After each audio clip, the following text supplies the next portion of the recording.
extraordinaire des chefs d'État et de gouvernement de la CEMAC, les chefs d'État sont réunis à Libreville. Le président de la République, Idriss Déby Itno, prend part à cette rencontre.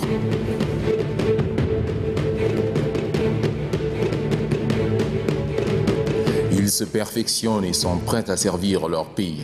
Plus de 70 élèves ont suivi avec succès leur formation élémentaire toute arme.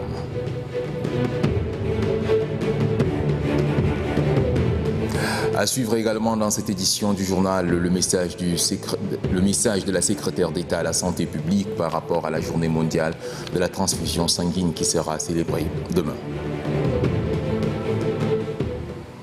Mesdames et messieurs, bonsoir. Le président de la République, Idriss Déby Itno, se trouve depuis ce matin à Libreville, au Gabon, où il prend part au sommet extraordinaire de la CEMAC, un sommet des chefs d'État et de gouvernement pour décider de la délocalisation ou non du siège de la CEMAC.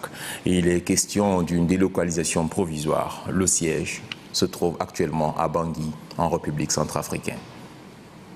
Je vous invite à présent à suivre les temps forts de cette rencontre de Libreville. Un reportage signé Zoutani Daba Martin. La délocalisation du siège de la commission de la CEMAC et la libre circulation dans la sous-région sont deux principaux sujets inscrits à l'ordre du jour du sommet extraordinaire des chefs d'État tenu ce vendredi à Libreville au Gabon. Au cours de leurs travaux, les chefs d'État doivent se prononcer sur les conclusions de la réunion des ministres de l'Union économique et monétaire de l'Afrique centrale. Ceux-ci avaient retenu en avril dernier le principe de la délocalisation provisoire du siège de la Commission suite aux troubles en République centrafricaine. En plus de la situation en RCA, le sommet extraordinaire a dans son programme la question de la libre circulation des personnes et des biens. Ce projet qui est bloqué à cause du refus de certains pays d'appliquer la suppression de la délivrance des visas aux autres ressortissants de l'espace communautaire, comme le font depuis 2006 le Tchad, le Cameroun, la République centrafricaine et le Congo-Brazzaville. À l'ouverture des travaux, le représentant spécial du secrétaire général de l'ONU en Afrique centrale, Amr Moussa, a indiqué que les Nations unies sont disposées à aider la sous-région à résoudre définitivement la crise en République centrafricaine. Le président de la commission de la CEMAC a pour sa part rappelé que l'espace CEMAC a plus de 45 millions d'habitants qui sont malheureusement séparés par des frontières qui sont appelées aujourd'hui à disparaître. Pour Pierre Moussa, c'est ensemble que les habitants de la zone CEMAC peuvent faire face à l'insécurité et aux problèmes qui entravent le décollage économique de leur pays. En ouvrant les travaux, le président gabonais, président en exercice de la CEMAC, Ali Bongo Ondjiba, a déploré le manque de solidarité dans la sous-région. Il s'est cependant félicité de remarquables performances économiques enregistrées en zone CEMAC ces dernières années. Pour Ali Bongo Ondjiba, la zone CEMAC ne manque pas d'atouts. Il a cité pour exemple sa population jeune et ses richesses inestimables. Après la cérémonie officielle d'ouverture au stade de l'amitié chino-gabonaise de Libreville, le président de la République, Idriss Déby Itno, et ses pairs d'Afrique centrale ont poursuivi leurs travaux à huis clos. Avant l'ouverture du sommet extraordinaire des chefs d'État de la CEMAC, le président Idriss Déby Itno et ses pairs de la sous-région, ainsi que le président sénégalais Macky Sall, ont assisté ce vendredi matin à l'ouverture de la deuxième édition de New York Forum Africa. New York Forum Africa est un espace de réflexion économique et sociale sur l'Afrique initié par le Français Richard Attias. Cette rencontre a pour principe de retrouver des solutions concrètes aux problèmes de développement des différents pays africains. L'objectif de cette deuxième édition, qui se déroule du 14 au 16 juin à Libreville au Gabon, est double. Dresser le bilan des actions mises en place à la suite de la première édition en 2012 et continuer à chercher des idées nouvelles. À l'ouverture des travaux, l'initiateur du dit forum, Richard Attias, a plaidé en faveur de la lutte contre le chômage en milieu jeune. Après l'ouverture des travaux, les présidents Idriss Déby Itno du Tchad, Ali Bongo Ondjiba du Gabon, Denis Sassou Nguesso du Congo, Théodoro Obiangema Bazogo de la Guinée équatoriale, Macky Sall du Sénégal et Michel Djotodia de la RCA ont animé le débat autour du thème nouveaux challenges, nouveaux espoirs et nouveau leadership. Intervenant à cette occasion, le chef de l'État Idriss Déby Itno, par ailleurs président en exercice de la CEAC, s'est félicité de l'initiative conjointe gabonaise et de Richard Attias qui a permis cette rencontre entre des chefs d'État africains et des économistes venus de 5 continents. Abordant la question du développement en Afrique, le chef de l'État a fait remarquer que seules la paix et la stabilité sont des éléments essentiels pour le changement positif de l'homme.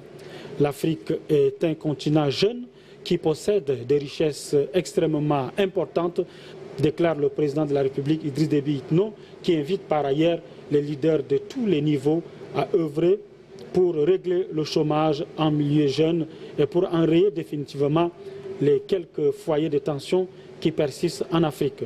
Le chef de l'État a également rappelé que la pauvreté est l'un des facteurs de troubles.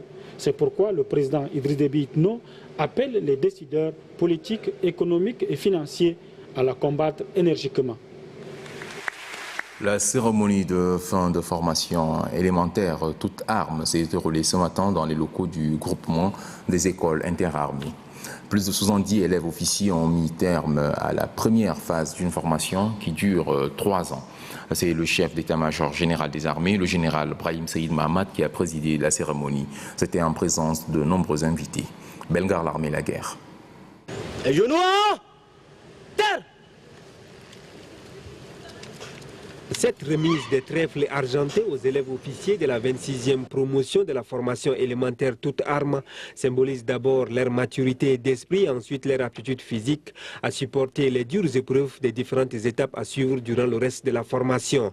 Cette formation a regroupé plus de 70 élèves officiers issus des différentes zones de défense et de sécurité du pays. Pour le commandant du groupement des écoles militaires interarmes, nonobstant les dispositions techniques et pratiques prises par l'encadrement de l'école, la formation de la 26e promotion a pris beaucoup de temps que d'habitude. Toutefois, cela n'est pas préjudiciable pour la poursuite des activités qui durent 3 années. Vous devez aussi savoir qu'à partir de maintenant, le commandement ne sera plus tendre avec vous. Vous devrez par conséquent faire preuve de beaucoup de discipline. C'est en observant scrupuleusement la discipline que vous pourriez franchir les différentes étapes de votre formation jusqu'à son aboutissement. Le chef d'état-major général des armées félicite et encourage le personnel de l'encadrement et d'appui du groupement des écoles militaires interarmes pour les efforts fournis en dépit des difficultés et rassure que des dispositions sont prises pour la suite de la formation. Il n'est pas anodin de rappeler que son Excellence, Monsieur le Président de la République, chef de l'État, chef suprême des armées, a toujours placé au cœur de ses préoccupations la réorganisation de notre armée pour la rendre véritablement nationale et efficace, ce qui prouve à l'évidence du choix dans la politique du gouvernement au point de mettre en place une stratégie pour la formation et l'entraînement de nos forces armées et de sécurité, dans le seul but de garantir la paix et l'intégrité territoriale. Le général Brahim Saïd Mahamat a exhorté les récipiendaires à afficher désormais des attitudes nouvelles, celles des officiers dignes et aptes à appliquer les vertus militaires acquises pendant la durée de leur carrière. 19 agents du Centre national de déminage en formation de 2 semaines ont reçu leur parchemin. Ils ont été formés sur les techniques de déminage et la connaissance des munitions par une équipe américaine. La cérémonie a vu la présence du coordonnateur du Centre national de déminage, de l'ambassadeur des États-Unis d'Amérique au Tchad et plusieurs autres hautes personnalités. Mamad Moussaba Michéi. Débarrasser le Tchad des mines et autres engins de mort, c'est le souci permanent des autorités du pays et leurs partenaires. S'inscrivant dans cette logique, le Centre national de déminage, avec l'appui du gouvernement américain, forme ses agents démineurs. Cette formation de 2 semaines a permis aux récipiendaires de capitaliser des expériences américaines pour faire face aux mines qui menacent dangereusement la vie des populations des zones infectées. Une formation axée sur les connaissances des munitions non explosives et les techniques de l'unité polyvalente de dépollution. À l'issue de cette formation, des attestations ont été remises aux récipiendaires. Quelques responsables du Centre national de déminage, dont le coordonnateur, ont aussi reçu des attestations de reconnaissance. Le coordinateur du Centre national de déminage, le général de brigade Izo Miskin Abdelaziz, s'est réjoui de cette formation, fruit de la coopération tchado-américaine. La cérémonie qui nous réunit ici aujourd'hui est l'aboutissement heureux d'un processus de renforcement des capacités entrepris pour rendre plus efficace les démineurs et OED du Centre national du déminage, dont la mission devient de plus en plus pressante et urgente, étant donné l'engagement du gouvernement de la République, dont le souci majeur demeure la libération de 2/3 du territoire rendu inaccessible à cause des mines et ordonnances non explosées. L'ambassadeur des États-Unis d'Amérique au Tchad, Marc Bouloir, s'est dit également satisfait du résultat de la formation. Selon lui, son pays est disposé à aider le Tchad en matière de lutte contre les mines.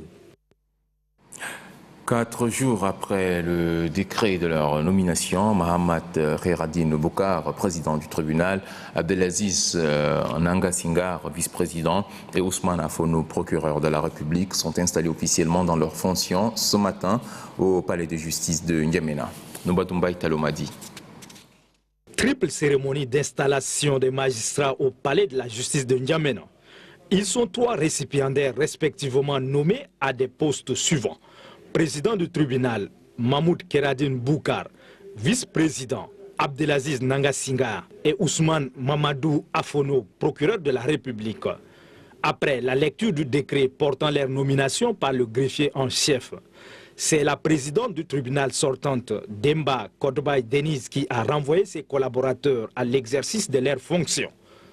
Déclare le président Mahmoud Khairadine installé dans sa nouvelle fonction du président du tribunal de première instance, déclare installer monsieur le vice-président Abdelaziz Nangasingare dans sa nouvelle fonction de vice-président du tribunal de première instance de N'Djamena, déclare installer monsieur Mamadou Afono dans sa nouvelle fonction de procureur de la République auprès du tribunal de première instance de N'Djamena. Mohamed Saleh Youssouf, l'ex-procureur de la République qui cède son fauteuil à Ousmane Mamadou Afono, n'a pas manqué de donner quelques conseils aux nouveaux collaborateurs. Vous devrez redoubler d'assiduité et d'ardeur dans le travail. Vous êtes nommé au tribunal de première instance de N'Djamena, qu'il ne fait nul doute qui est la vitrine de la justice au Tchad. Vous devrez à cette occasion donner le meilleur de vous. Mohamed Saleh Youssouf invite Mahmoud Khairadine Boukar, Abdelaziz Nangasingare et Ousmane Mamadou Afono à la collaboration, car la réussite de leur mission en dépend. Les directeurs techniques sportifs ont eu ce matin au FONAGE, avec le ministre de la Jeunesse et des Sports, une rencontre d'échange. Cette toute première rencontre vise à rappeler aux DTN leur rôle. Innocent Kilayo. Les directeurs techniques sportifs sont les cadres du ministère de la Jeunesse et des Sports qui sont affectés dans les différentes fédérations sportives. Ils ont pour rôle d'interface entre le ministère de la Jeunesse et des Sports et les fédérations sportives. Vous n'êtes pas simplement l'œil et l'oreille, mais vous êtes le conseiller technique du président de la fédération. Donc vous avez un rôle très déterminant à jouer au sein de cette fédération nationale. Pour le ministre de la Jeunesse et des Sports, les DTN doivent remplir normalement leur rôle. Nous avons constaté ces derniers temps qu'il y a une rupture en ce qui concerne la relation directe entre le directeur technique national et la direction des sports de haut niveau. Et cela est de nature à ternir un peu cette relation que nous voudrions avoir avec les fédérations nationales, étant donné qu'elles sont nos partenaires. Au cours de cette rencontre d'échange avec le ministre de la Jeunesse et des Sports, les directeurs techniques sportifs ont émis quelques préoccupations. Le ministre de la Jeunesse et des Sports, Mamad Adoum, très attentif aux doléances des DTN, leur a promis le soutien total de son département. Les agents de développement du Logone oriental, les chefs coutumiers, les responsables du comité provisoire de gestion des revenus pétroliers ont tenu une rencontre à Donia. Une rencontre pour faire le point sur les activités du comité provisoire de gestion des revenus du pétrole. Innocent Kilayo. C'est en présence du secrétaire général du mouvement patriotique du salut, ministre à la présidence de la République, Dr Beyom Malo Adrien, que s'est tenue la rencontre de développement en faveur du Logone oriental. Les représentants des associations et des groupements, ainsi que les autorités traditionnelles, ont été conviés à cette rencontre. La première personnalité à prendre la parole est le président du comité provisoire de gestion des revenus pétroliers affectés à la région productrice du Logone oriental. Quand on a pris ces fonctions, nous sommes tout de suite allés vers comment vraiment relancer les activités au niveau des infrastructures, telles que les écoles, les centres de santé, l'électrification des villes qui n'ont pas encore doté de l'électricité, et aussi l'eau potable, parce que nous, cette année, sur quelques 25 marchés, le chef de l'État, qui était vraiment très préoccupé pour le développement de cette région, nous a approuvé cette année 21 marchés. Pour le président d'études et attributions des crédits à la Rabaï Mbaïgoto Irénée, beaucoup de crédits ont été attribués aux jeunes du Logone oriental ainsi que les associations et les groupements pour le compte de l'année 2012. Le président du comité provisoire de gestion des revenus pétroliers affecté à la région productrice du Logone oriental, Baradine Haroun, a profité de cette rencontre pour demander aux bénéficiaires de crédits d'honorer à leur engagement. À Donia, toujours le secrétaire général du MPS a eu une rencontre avec les jeunes de la localité, une rencontre d'échange. Innocent Kilayo. La rencontre avec les jeunes de Donia dans le département de Niapende intervient quelques heures après l'ouverture de la vente du pétrole de Badila par le président de la République Idriss Déby Itno. Pour le secrétaire général du mouvement patriotique du salut, Dr Beyom Malo Adrien, cette rencontre avec la jeunesse de sa ville natale a pour objectif de faire comprendre le discours du chef de l'État Idriss Déby Itno en ouvrant la vente de Badila. Discours qui interpelle tous les Tchadiens à plus considérer l'agriculture et l'élevage, des richesses intarissables.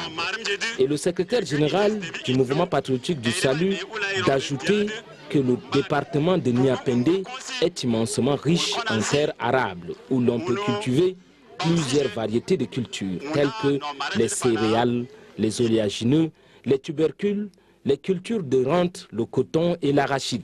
Dr Beyom Malo Adrien a aussi invité la jeunesse de Niapende à plus d'ardeur et de ténacité dans le travail de la terre. Il a également exhorté les groupements et associations de développement de multiplier leurs activités et de faire la promotion de la culture de contre-saison, afin d'être moins dépendant de la pluie. En guise de réponse à cette invite du secrétaire général du MPS, les jeunes de Donia lui ont présenté des sketchs qui traduisent leur engagement et leur volonté à travailler la terre. Pour prêcher la paix et la cohabitation pacifique, le gouverneur de la région du Lac a sillonné plusieurs localités de sa région. C'est dans le département de Wayi qu'il a bouclé sa tournée. Doba Robert. L'affaire dite Corée ne cesse d'alimenter des disputes au sein de la population de Doum Doum. Les communautés Corée et Mola sont à couteau tiré au sujet d'une parcelle de terre cultivable. Chacune des deux parties revendique la propriété de ce lopin de terre. Les forces de défense et de sécurité déployées sur le lieu font face à la résistance de deux communautés qui nuitamment exploitent ces terres avec des lampes à torches. Et entre-temps, l'affaire est pendante à la Cour suprême de N'Djamena. Ces litiges fonciers qui remontent à plus de 10 ans, ils risqueraient de dégénérer en conflit intercommunautaire. Face à cette crise qui perdure, le gouverneur de la région du Lac s'est dit assis sur un explosif. Il appartient à la justice de parer au plus pressé pour ainsi permettre aux deux communautés de vivre dans la paix et la cohésion sociale. Juste après cette rencontre avec les autorités administratives, traditionnelles et les chefs de service de la sous-préfecture de Doum Doum, le gouverneur de la région du Lac est allé à la rencontre de la population de Doum Doum. Adoum Dangan Nokourguet a axé son intervention sur le sujet d'intérêt public. Sujet ayant trait au respect de l'autorité de l'État et à la cohésion sociale entre les différentes communautés de Doum Doum. Après cette sous-préfecture, la délégation conduite par le gouverneur a mis le cap sur Cloudia. Ici, Adoumdanga Nokourguet a visité le centre de santé en construction. La population de la sous-préfecture de Cloudia bénéficie également des médicaments pour les soins d'urgence. La lutte contre la désertification, le recensement du secteur de l'élevage et la scolarisation des jeunes sont entre autres thèmes abordés par le gouverneur du lac au cours de ces meetings. Sans éducation, aucun développement n'est possible. Essayez de mettre l'accent sur ces volets en envoyant les filles à l'école, en envoyant les jeunes à l'école. Donc, au final, ce sont les futurs cadres de ces pays et nous ne pouvons en aucune manière leur empêcher ces droits, les droits à l'instruction. À la fin de ce périple dans le département de Ouaï, le gouverneur du lac a été honoré par le chef de canton de Gloudia. Il lui a offert un cheval bien harnaché qui, selon la tradition, permettra à maître Adoumdanga Nokourguet de superviser l'ensemble de son ressort territorial. La communauté russe au Tchad a célébré hier soir la fête nationale de la Russie. Une occasion pour l'ambassadeur de Russie de faire un tour d'horizon sur l'excellente relation de coopération qui existe entre son pays et le Tchad. Gandataouamia. C'est au rythme des hymnes nationaux de la Fédération de Russie et du Tchad, suivi d'un toast de l'ambassadeur de Russie avec le secrétaire d'État aux affaires étrangères et quelques membres du gouvernement, que la colonie russe vivant au Tchad a célébré sa fête nationale. Les diplomates, les chefs des missions internationales résidant au Tchad, l'association des anciens étudiants de la Russie, amis et connaissances ont rehaussé de leur présence cette journée de la Russie. Une opportunité pour le diplomate russe de situer les convives sur la politique intérieure et extérieure russe. Dans sa politique extérieure, la Fédération de Russie accorde une grande importance à l'Afrique, son partenaire traditionnel. Pour Vladimir Prigine, les relations d'amitié et de coopération établies entre la Russie et le Tchad sont présentes dans toutes les sphères. C'est pourquoi la Russie ne cesse de soutenir activement le Tchad dans son effort de réconciliation nationale, de l'unité, de paix, de la sécurité et de la stabilité dans la région. Nous estimons très hautement le rôle positif du Tchad et sa diplomatie dans l'Union africaine, l'Afrique centrale et dans la zone saharo-sahélienne. Les initiatives tchadiennes pour le règlement des différends et des conflits dans cette région. La contribution du Tchad aux efforts internationaux pour la lutte contre le terrorisme au Mali est constructive et considérable. Membre permanent du Conseil de sécurité de l'ONU et des autres organisations internationales, la Russie fait partie des pays les plus développés au monde. La Russie conduit sa propre politique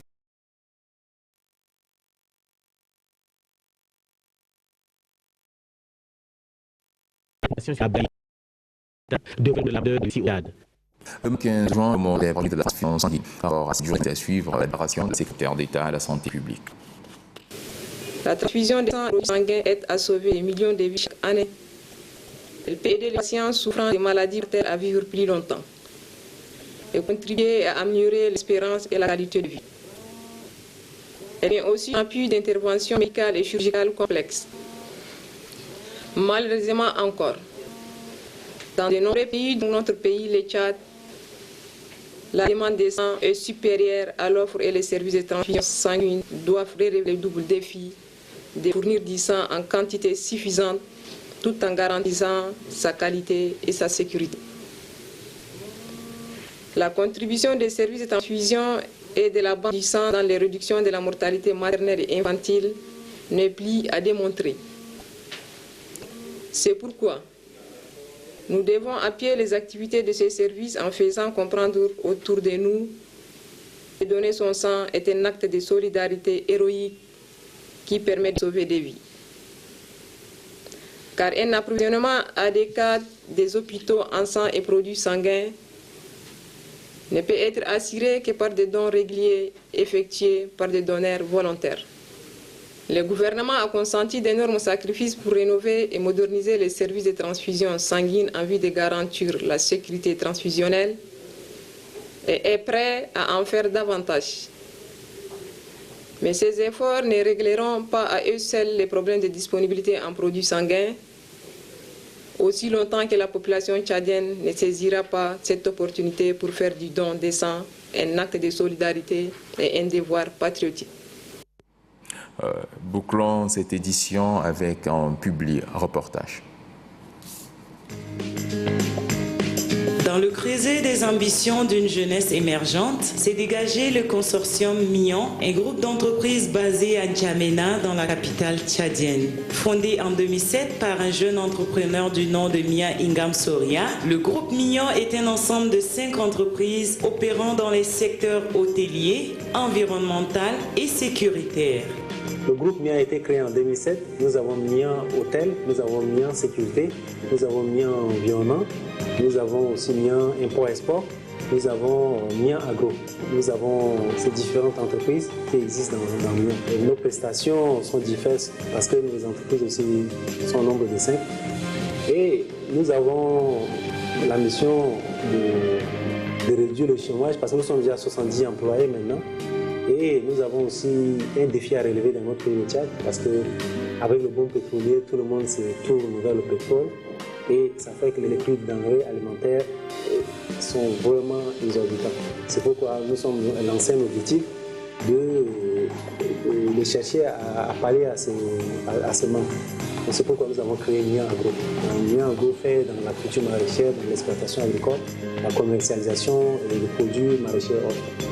Donc voilà un peu ça. Dans MIA Sécurité, nous avons la sécurité, nous faisons un peu le safety environnement. Et dans MIA Environnement, nous avons aussi la création d'espaces verts, le pavage, nous avons le nettoyage, la désinfection. Nous faisons aussi des consultances dans le domaine d'environnement et autres. Le groupe MIA a des ambitions aussi de créer des emballages biodégradables. Nous voyons tout ce qui est attrait à l'environnement et nous essayons de créer un business par rapport à ça. Nous avons un défi, par exemple, dans notre pays, le Tchad, qui concerne la sauvegarde de lac Tchad. Et nous avons un site, par exemple, dédié au Sao. Et ce site est en disparition et nous sommes en train de chercher à résoudre ce problème.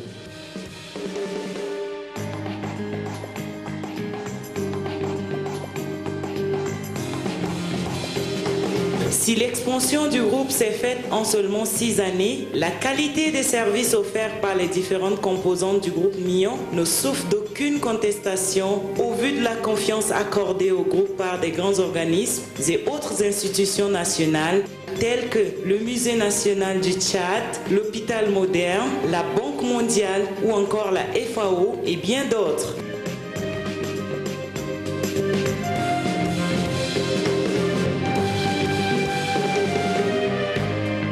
Nous sommes dans un pays où la jeunesse se plaint de ses aînés et du gouvernement et autres, alors que nous avons beaucoup de domaines qui sont vierges où on peut entreprendre. Donc c'est vrai que dans l'entrepreneuriat, il faut entreprendre, il y a des difficultés qui sont là et autres. Je dis souvent que les obstacles et les échecs sont des opportunités pour quelqu'un qui veut aller loin. Et je lance vraiment un appel pour que toute la jeunesse puisse vraiment embrasser ce qu'on appelle la carrière de l'entrepreneuriat. Et aussi le gouvernement de faciliter aussi davantage les entrepreneurs. Mais je trouve qu'en réalité, ce n'est qu'à travers l'entrepreneuriat qu'on peut vraiment se relancer. Parce qu'aujourd'hui, nous avons 70 employés, ça veut dire que nous avons créé 70 emplois qui sont enregistrés normalement au niveau de synthèse. Donc si seulement on peut continuer et que d'autres jeunes aussi puissent créer les mêmes structures, je trouve que vraiment ça va être vraiment important.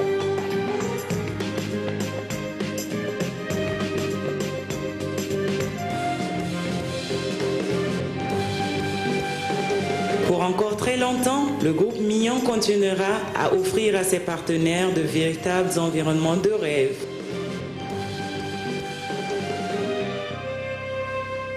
Voilà, mesdames et messieurs, ici s'achève cette édition du journal. Merci de l'avoir suivi.